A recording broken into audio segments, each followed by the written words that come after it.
Hey there, Friday Night Movie fans. Welcome to the first episode of 2022. This episode is so special that our cold open gets its own bumper. Why does it get that bumper, Lily? Well, because it needs a little bit of context. It is, in true Friday night movie fashion, a authentic interaction of siblings that gets testy. And as our fans have made it very clear, they love when we argue with each other. Absolutely. But we want to also be very mindful that this is a perfect example of Lily and I being terrible older siblings. Annoying the shit out of Becky. Yeah, and pushing a hungry Becky that we have forced in that moment to record back-to-back episodes all within the same hour to stay longer and do an episode. And so that is important context going into this.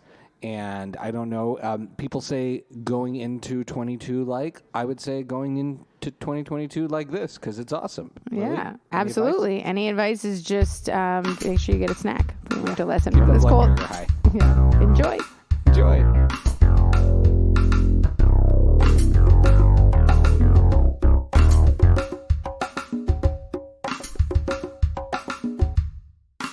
Becky, do you have a half hour and we don't have to record this week? Then we knock it out for the next week, which is the food challenge or surgery. You guys can't record on Sunday? No, it's just practical. Like we're sitting here right now. We could. And then we don't have to deal with it this week. Okay, shut the fuck up. I said I would go ask. You guys are annoying me so much. I literally said three times, let me go ask. I can't believe you just told us to shut the fuck up. Yes. Because you're being so annoying. You guys are being so fucking irritating, honestly.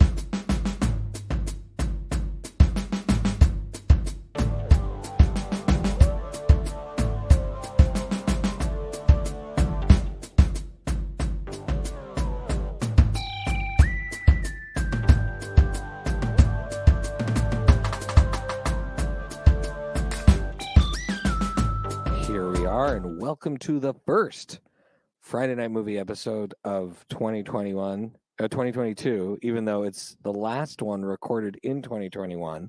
But we've got a little extra time on the day that we're recording this, so we're gonna get going, and we're gonna. Do we have a little extra time? We're gonna. 2 out of 3 people had extra time. I think if there's one thing this movie teaches you, I hope you use my outburst as the cold open. Me too. If there's one thing this movie Don't Look Up teaches you is that you should use the time that you have to spend it with the ones that you love, because there's no hope for anything else, so you might as well just do whatever you want to do. I found this movie extremely bleak, but I know that there is a lot to it and there's a lot of very good things about it, but I'm just giving my little riff there to I found it so funny. So I was also, that's my hot take. That's not the bleak is the first thing I'll say about this movie, but Becky, realistic. I found it you saw it first. Terrifying. I found it terrifyingly realistic. What's it about? It is about 2 scientists who discover a comet hurtling towards Earth that upon impact will destroy all life on Earth, and they try their utmost to convince the President of the United States and the planet at large that this is real and this is happening. But as it is a very divisive topic, and many people are not interested in saving planet Earth. They are interested in benefiting from the comet how they see fit. And, chaos ensues. Which I thought that was a great twist. Yeah, it was money great. Off of it, and then it blows everybody up. It's amazing. But the things about it that I found to be so hilariously realistic wasn't just like the whole, we're going to profit off the comet instead of just save, instead of 100% being able to save planet Earth, we're going to take, like that's not the part that was so funny. It was the little things like that one general charging them for snacks, and the way Jennifer Lawrence's character is the best bit in the movie. The rest of the movie. It was a great bit in the movie, but it took me out of the movie because it's never really resolved, right? He was just being a dick. It's amazing. But that's why nothing like that would never be resolved in real life. It doesn't need to be resolved. If the movie's supposed to be realistic, but if what I think is so.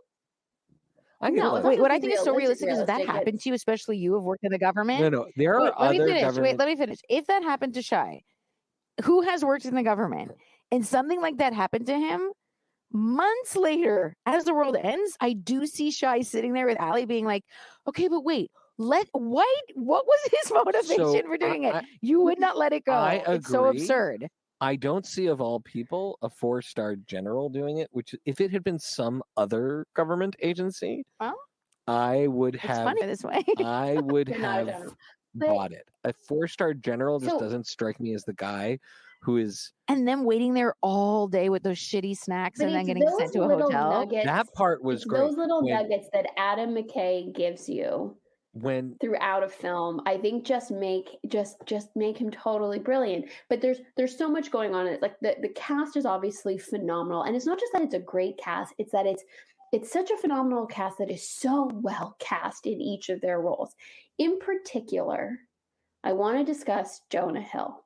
Jonah Hill as the president's son / chief of staff. Perfection. Perfection. I mean, because you can debate about, I like Jonah Hill. I don't think I find him funny. I don't think him funny. He is perfect in this role. When Jennifer Lawrence makes a crack about him being the son, and then he calls her the dragon tattoo, and then boy with the dragon tattoo. He's like, dragon tattoo, I'm doing fine or whatever. And then you actually find out that he is her son. I thought she was messing with him. That was great. I didn't realize. That was so funny. I did a little bit of research, and not research. I watched a clip on a video on YouTube with Adam McKay talking about what percentage of the script is actually improvised. And he says there's a small percent. He always lets the actors improvise. He doesn't make them, say the lines as written more than once or twice. And then after that, he really lets them just go with it and see what they can get. In Jonah Hill's speech at the end of the world, where he does a prayer for stuff, is improvised. And before I knew it was improvised, when that scene happened, I was losing my mind. Like, that's the most perfect. When he says, I want to say a prayer for stuff like sick apartments and cool watches. I mean, I know people, people who say those prayers, and just the way he delivers it and the things he comes up. I mean, I thought it was one of the funniest moments in the whole movie. And it was great to know that he riffed in that scene and just made that up, because it's so good. He was great in that movie. And the scene where he throws the snacks at them on the floor, and then he says, "Oh, do you want to come into the meeting?" And he just closes the door. See, that to me, great. That to me is right on what it's like being in the government, and it's very Veep-esque. I think Veep perfected it. And if I could do a description of what this movie best adapted description of this movie, my best adapted description of this movie would be Mars Attacks in the Loop. That's a great one. I would say Silicon Valley, has a meeting with Selena Meyer with Veep. Yeah. That to me is more of the hybrid. So because it has the tech, the really emboldened tech, guru people who believe that everything they do is for the best of the planet and for everyone, that entitlement mixed with the Veep politics. So I really like the movie. I don't think it's a perfect movie. I think it's a bit long. I appreciate Adam McKay stepping out of kind of his hyper realistic, data driven, information driven, films and TV shows that he does that have so much. You really need have a master's degree in whatever the topic is, because they're so chock with facts and stuff like that. I appreciated that they keep just saying it's 5 to 10 kilometers wide. This is a comment. Like, he doesn't get into the nitty gritty of any of that, which he's so good at, but it's riddled with this satirical There was humor. No Margot Robbie will explain you how the housing crisis. Exactly. Right. I didn't, I thought that was great that he then, veered more to comedy. We know he's very talented and a very funny creator, but he also has this ability to make something very serious stream through his films. And I thought it was great that by the end it takes that very sad, serious tone, but I highly enjoyed the whole movie, and I thought the ending was really well done. I know that there's a lot of problems. It makes it very one-sided. It's kind of like Ali said, it's preaching to the choir, this movie. I get that, but it also caused, even within our group, who we all agree that like it's brilliant that the people standing outside being like, there's no comet, it's a conspiracy, and there's literally a comet falling out of the sky. That's so well done, and we all agree that there is a comet coming. And even then, within our own little discussion, we had a lot to talk about the movie. So while it's not, perfect, and it is a bit too one-sided, I still think it's great that it kind of forced us to talk about moral decisions and, how we see the situation right now. And is it really that depressing? And I enjoyed it. I mean, for a movie that's on Netflix with how many, they said there's 7 Oscars between the cast and 41 nominations. And it's a movie on Netflix by Adam McKay. Sign me up. Yeah, that's what more could I ask for? This is definitely higher quality than the usual dreck we get from Netflix. And I'll say, I think Adam McKay has emerged as one of the best satire filmmakers. I think this movie, I mean, when I say this movie is bleak, he's done movies about 2 things that we lived through, that like I have very vivid memories, because I came of age as an adult during the period of Vice. Well, during the latter half of the period of Vice, when I was working in government, when Dick Cheney was vice president. And also The Big Short, and the Big Short, which we lived through, right? My wife and I owned our first place during that period. And I found this one so much more chilling. Those were chilling, and they were, but I felt like I had some sort of control over that reality in a certain degree. And even though I didn't, because they were like big, powerful people playing with like the pawns of the world, this one was fantasy, and I was just unsettled by the end, especially. And at the same time, I'll say that I like it as a cautionary tale, but because I'm used to him telling a story that is realistic, I was a little bit frustrated with it, because I was frustrated. Well, that's an interesting point. I was more frustrated with him because I feel like even though he tells these critical stories, what's going on over there, Beck? What do you mean? I don't know. We can just hear like Okay. Yeah.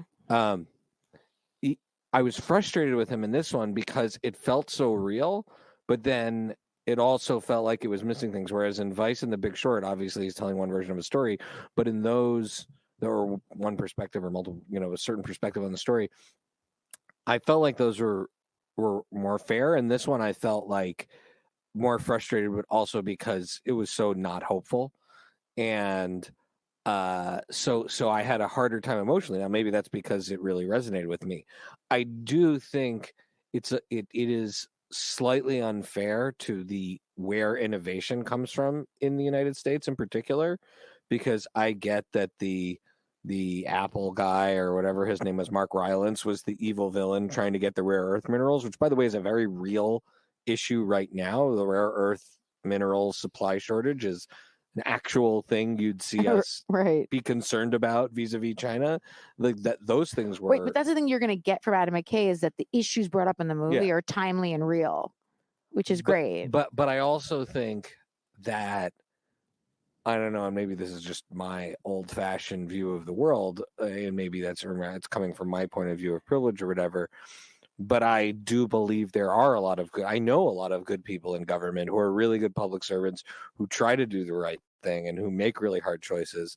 And this president was terrible. And I think if you're talking about something like climate change, maybe this is a really good metaphor for that, right? The slow moving crisis that you have multiple chances to do the right thing on. Right. On the other hand, I think it's also not fair innovation and where that comes from in the business world and in the private industry world, because that's also where vaccines come from. That's also where electric cars come from. Right. And often it comes from, by the way, with investment from the government, right? So I think that I believe I'm a little bit more hopeful.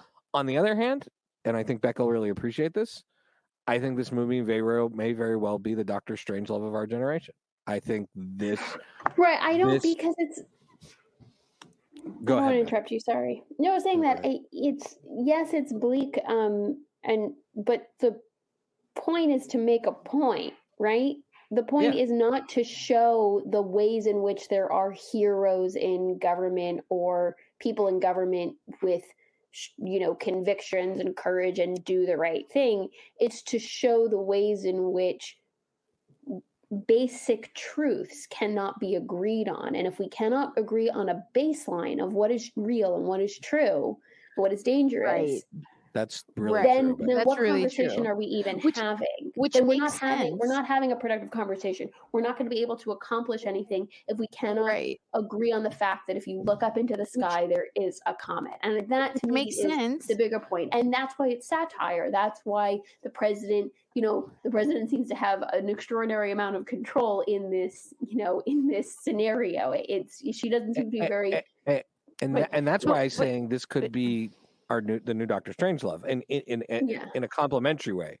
That I enjoyed Doctor Strangelove, but I also enjoyed Doctor Strangelove because it's removed from that period. Maybe in 30 years this will be a funnier movie. But what's interesting to Becky's point is that I find it really interesting that our parents, specifically our dad, did not like this movie, who grew up as baby boomers in post World War II era, where the causes and the things were very agreed upon in their world, right? The fights that people were fighting against, civil rights, Vietnam, you know what I mean? Like these things in their world, society agreed upon, and now things are such a goddamn mess. That this movie highlights how in their lifetime, like Shai was saying, we've lived through certain things that Anna McKay has touched on. Well, if you look at, the life events of our parents, like 70s, in their actual 70s, I mean, then this movie is incredibly uncomfortable because it's just a big mirror up to what a shit show things are and how we can't even agree on something like a comet coming down to Earth. So it makes sense why, I'm curious the people that didn't like, what age group they're in. One thing I want to point out that I thought was one thing I want to point out that I thought was actually really good movie, well done and really poignant is that I think that these days, religion and faith are more and more looked down upon or separated out from people who could be liberal or scientific, right? And so I thought them having the moment of Chalamet's character, best amazing scene.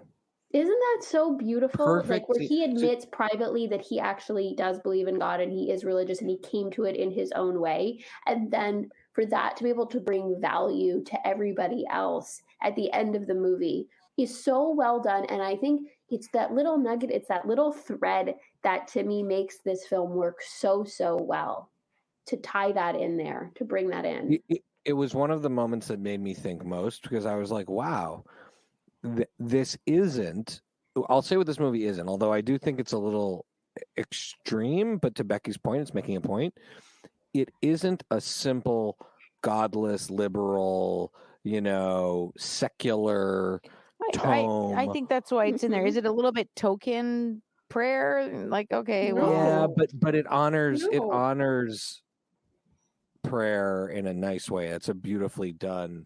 And you're given the nugget really earlier in the film of him saying that he came to believe in God and he came to religion really on his own, because though he was raised with it he had to find it for himself. And so we don't know very much about this character. He's a very funny, very silly character, but this is one genuine, sincere thing that we know about him. And so I think in the moment when it happens, it doesn't come out of nowhere. It comes out of a thread that was put in earlier in the film to give this random guy a little bit of depth. At the moment, I think it's because, it's just giving him a little bit of depth. But now it's brought back as a thread later to bring comfort in a sincere way to all these people, It was really at their cool. table. And he's so, Yeah. I mean, you talk about this film being so well cast that even the smaller roles like that are such good actors doing such, really delivering. I mean, I do feel like when they want to roll out a hipster Jesus, though, everyone's like, get Chalamet. It's perfect. But Kate Blanchett. Yeah.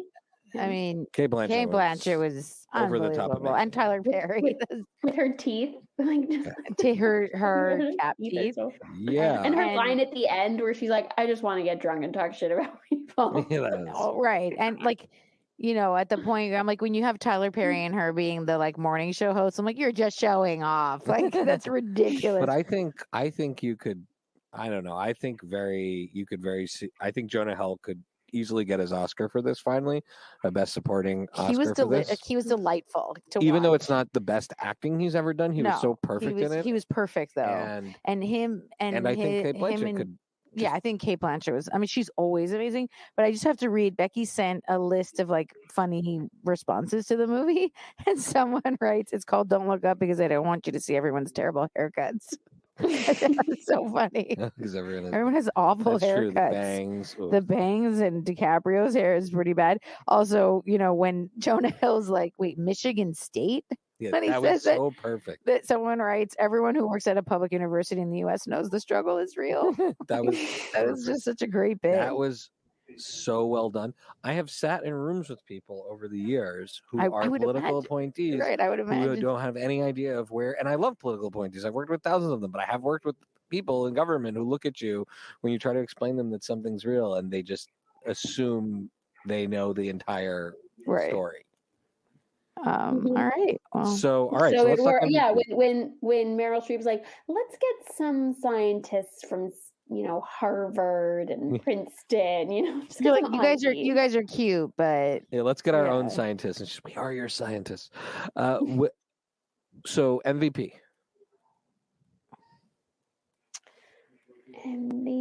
I have to give it to Jonah Hill reluctantly, but I think I loved every scene he was in. I do. I think he's the MVP. I think there's a reason why everyone's talking about him in this movie. Yeah. He brought an energy to the role that could have easily just been an annoying character. So well done. Yeah, he definitely gets MVP. And then the LVP. I don't know if this movie has one. I have one. Oh, yeah. I have a hot take. DiCaprio. Yeah, I do. He's a great actor. No. And he was great in this, playing like a frumpy guy. I thought that was perfect. So it's not him. It's the character of Mindy.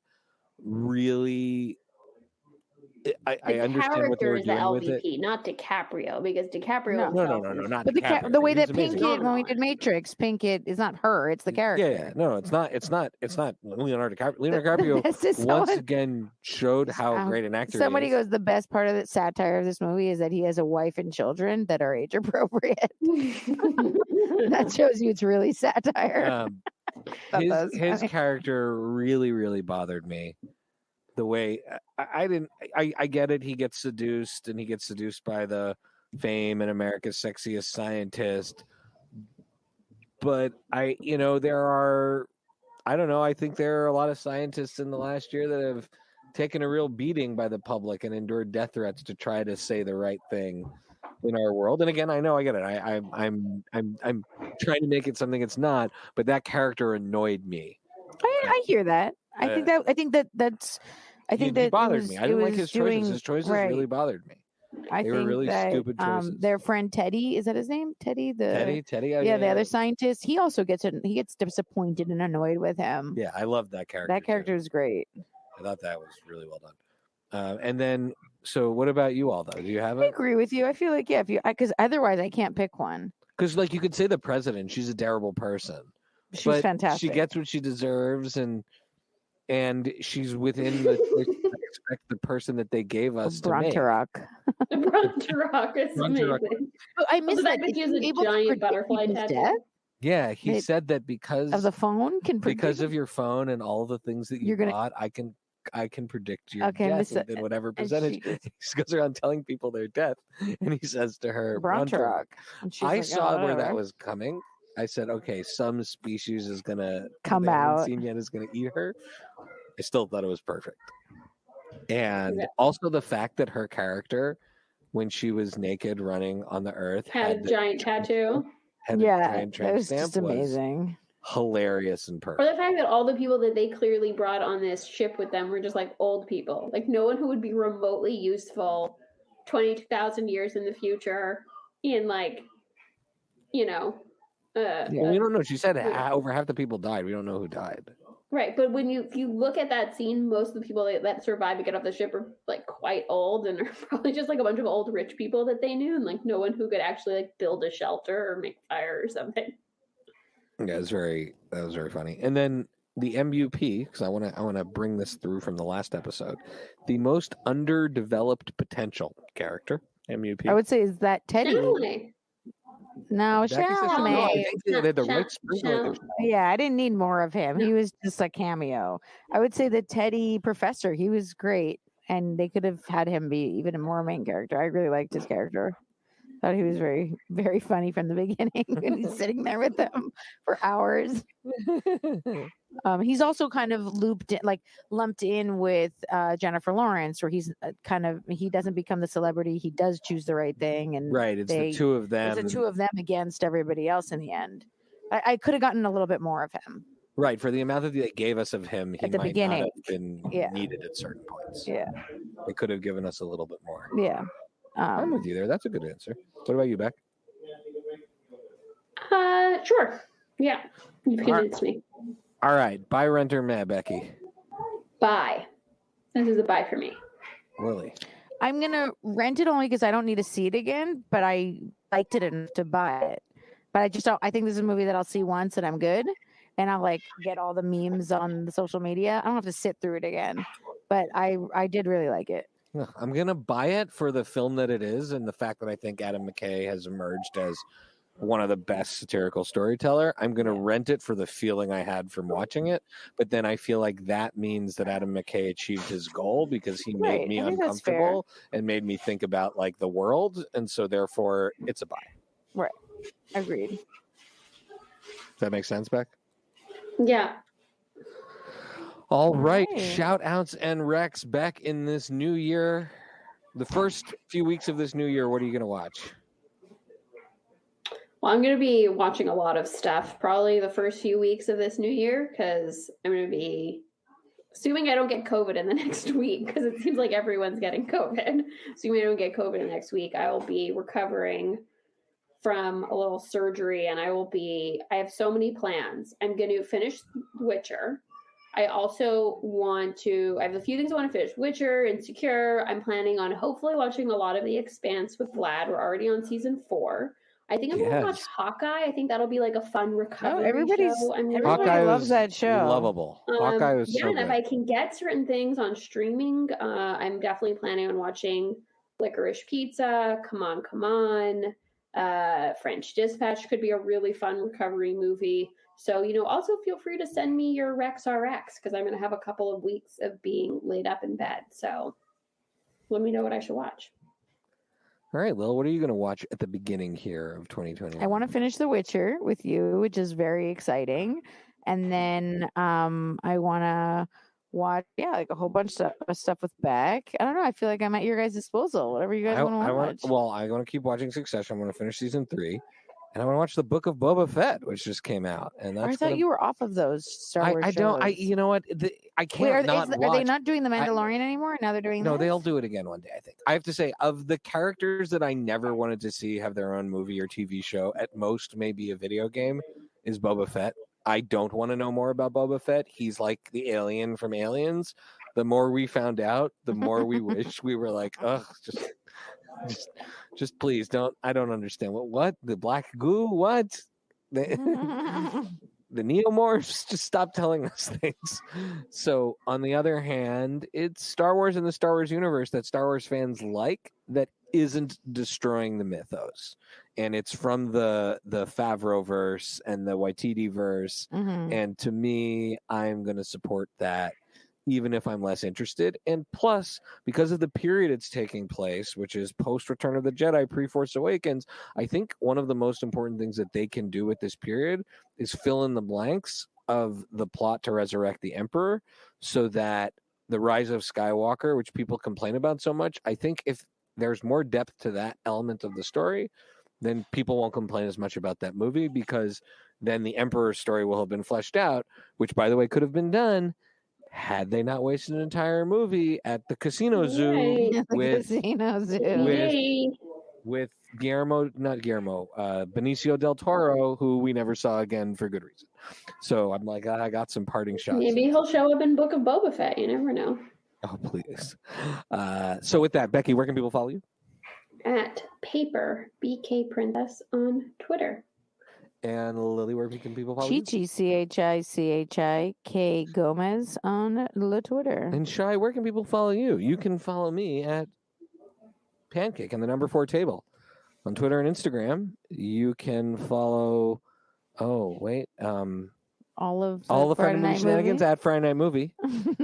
And you can follow what is Friday Night Movie Pod? Wow, this makes me think that you normally have it written down somewhere. No, he's I just don't. tired. I'm It's the end of the super year. tired. By the way, I taught Lily's kid to ski yesterday. And today. Honestly, that teacher, good thing you got that lesson for free. Jeez. But I feel like he had way more fun with me. He did. Anyways, you can follow all the organizations that we support in the show notes. And Steve is by What Does He and Work? DM me if you want to find out how to get free stuff on vacation. Yeah, Lily knows how to get free stuff on vacation. It's 2022. Let's hope for some awesome, good pop culture things to enjoy ourselves. Love you guys. Bye. Love you. Bye. Happy New Year.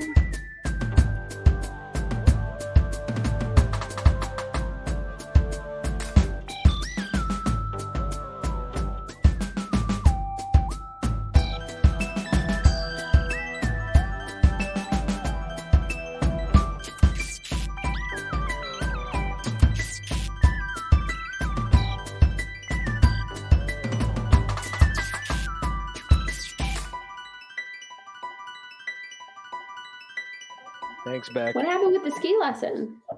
They never showed up. Poor Ari sat there, Becky, and waited for 45 minutes. And multiple people, including me, twice went into the lessons And area me. and said, "Here is where my nephew and my brother-in-law are waiting." On a bench. They expected him to just stand like around, so they went and sat on a bench. And Jose specifically asked this like old, like clearly drunk ski instructor where they should stand, and the guy was like right there where they were. No, he was right. It was right at the spot where it said lessons. No one showed up. And then I literally, Becky, I went full dad. I went full dad when I went into the ski instructor school, like check-in Because of desk. how much they're charging you? It was $280, Becky. 290. $290. I walked into the like ski school check-in. There are 4 adults, 3 receptionists, and 1 manager.